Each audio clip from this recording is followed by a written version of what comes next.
My name is Mike Preisner. I joined the Army, left for basic training on my 18th birthday in June of 2001. I was assigned to the 10th Mountain Division, and in March of 2003, I was attached to the 173rd Airborne Brigade and deployed to northern Iraq. So when I first joined the Army, we were told that racism no longer existed in the military. A legacy of inequality and discrimination was suddenly washed away by something called the Equal Opportunity Program. We would sit through mandatory classes, and every unit had this EO representative to ensure that no elements of racism could resurface. I began to hear new words like towel head and camel jockey, and the most disturbing, sand nigger. And these words did not initially come from my fellow soldiers, but from my superiors, my platoon sergeant, my company first sergeant, battalion commander. All the way up the chain of command, these terms, these viciously racist terms, were suddenly acceptable.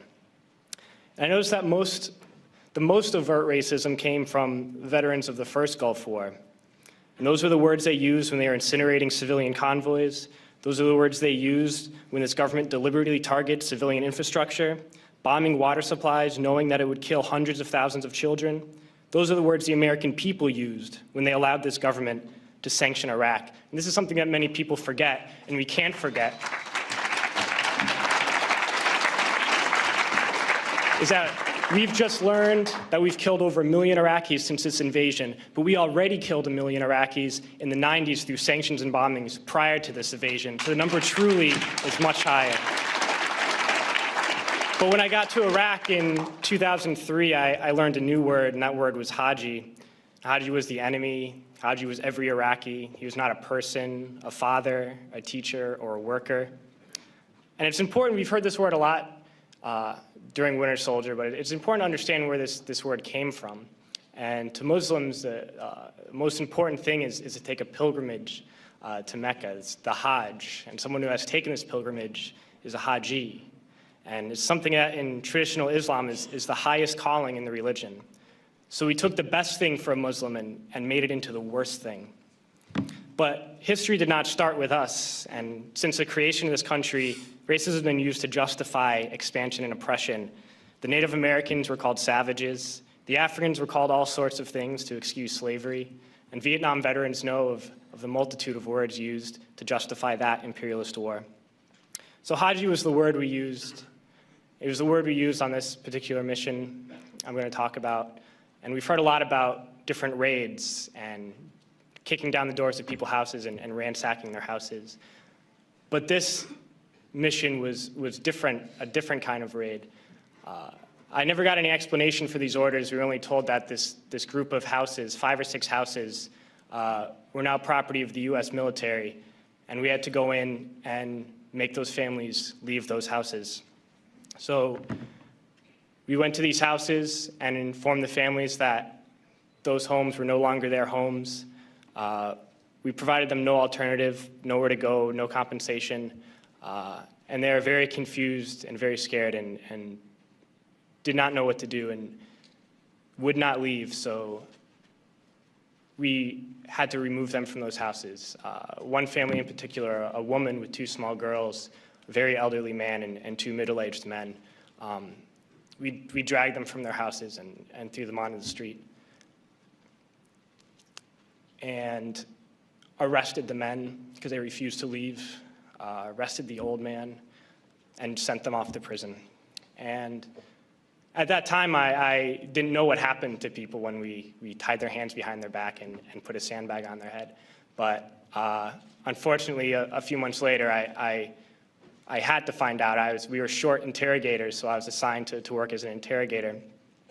And I oversaw and participated in hundreds of interrogations. One in particular I'm going to share with you. It was a moment for me that really showed me the nature of this occupation.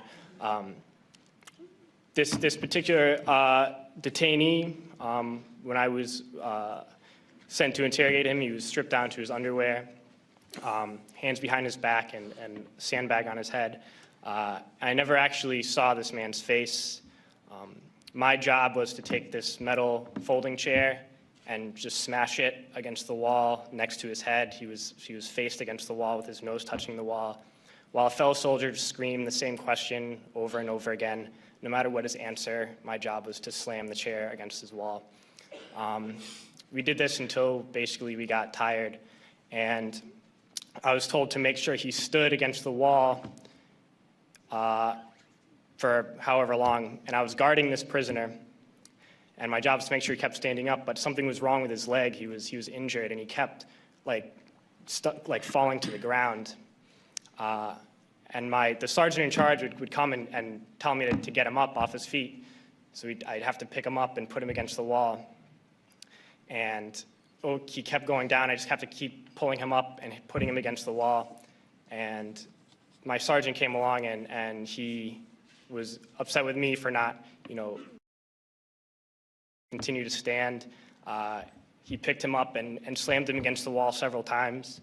And then he left, and when the man went down on the ground again, I noticed blood pouring down from under the sandbag. And so I let him sit, and when I noticed my sergeant coming again, I would tell him quickly to stand up. And then I realized that I was supposed to be guarding my unit from this detainee, and at that point I realized I was guarding the detainee from my unit. And I tried hard to be proud of my service, but all I could feel was shame. And racism could no longer mask the reality of the occupation. These were people, these were human beings. I've since been plagued by guilt anytime I see an elderly man, like the one who couldn't walk, who we rolled onto a stretcher and told the Iraqi police to take him away.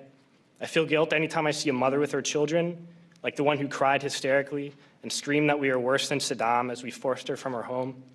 I feel guilt anytime I see a young girl, like the one I grabbed by the arm and dragged into the street. We were told we were fighting terrorists. The real terrorist was me, and the real terrorism is this occupation. Racism within the military has long been an important tool to justify the destruction and occupation of another country.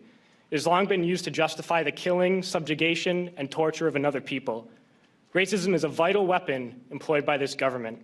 It is a more important weapon than a rifle, a tank, a bomber, or a battleship. It is more destructive than an artillery shell, or a bunker buster, or a Tomahawk missile. While all those weapons are created and owned by this government, they are harmless without people willing to use them. Those who send us to war do not have to pull a trigger or lob a mortar round. They do not have to fight the war, they merely have to sell the war. They need a public who is willing to send their soldiers into harm's way. They need soldiers who are willing to kill and be killed without question. They can spend millions on a single bomb, but that bomb only becomes a weapon when the ranks in the military are willing to follow orders to use it. They can send every last soldier anywhere on earth, but there will only be a war if soldiers are willing to fight.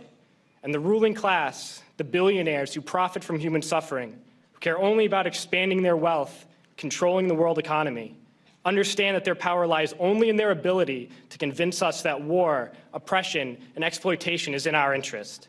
They understand that their wealth is dependent on their ability to convince the working class to die to control the market of another country. And convincing us to kill and die is based on their ability to make us think that we are somehow superior. Soldiers, sailors, Marines, airmen have nothing to gain from this occupation. The vast majority of people living in the US have nothing to gain from this occupation. In fact, not only do we have nothing to gain, but we suffer more because of it. We lose limbs, endure trauma, and give our lives. Our families have to watch flag-draped coffins lowered into the earth. Millions in this country without health care, jobs, or access to education must watch this government squander over $450 million a day on this occupation.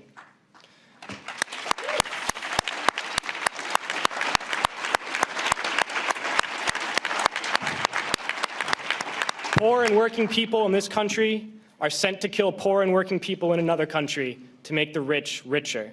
And without racism, soldiers would realize that they have more in common with the Iraqi people than they do with the billionaires who send us to war.